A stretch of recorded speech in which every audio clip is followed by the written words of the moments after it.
к нам присоединяются все больше новых, интересных и активных людей. Я с огромным нетерпением спешу представить директор по бизнес-проектам агрохолдинга Туймада Яна Локотскова.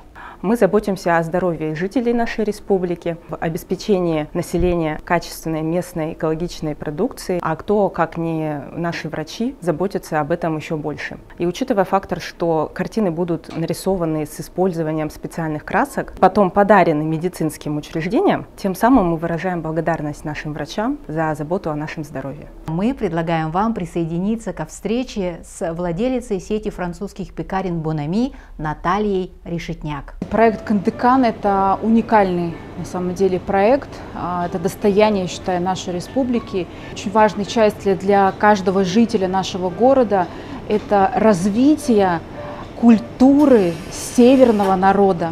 Она оставляет большой эмоциональный отклик, всплеск. И поэтому это большой вклад, я считаю, для наших горожан, тем более для медицинских учреждений.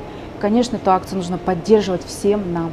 Следующий наш герой – Джулус Сафронов, заместитель директора и соучредитель компании «Острог». Цели и миссии проекта Кындыкан очень созвучны нашей компании. Сохранение самобытности и культуры народов. Язык, на мой личный взгляд, является основополагающим фактором сохранения культуры и самобытности народа.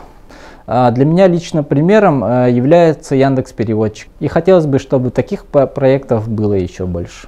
А я напоминаю, что каждую среду в телеграм-канале Кындыкан проводится розыгрыш призов от партнеров. Делитесь новостями акции со своими друзьями. Таким образом, вы можете стать частью большой истории по сохранению культуры Севера.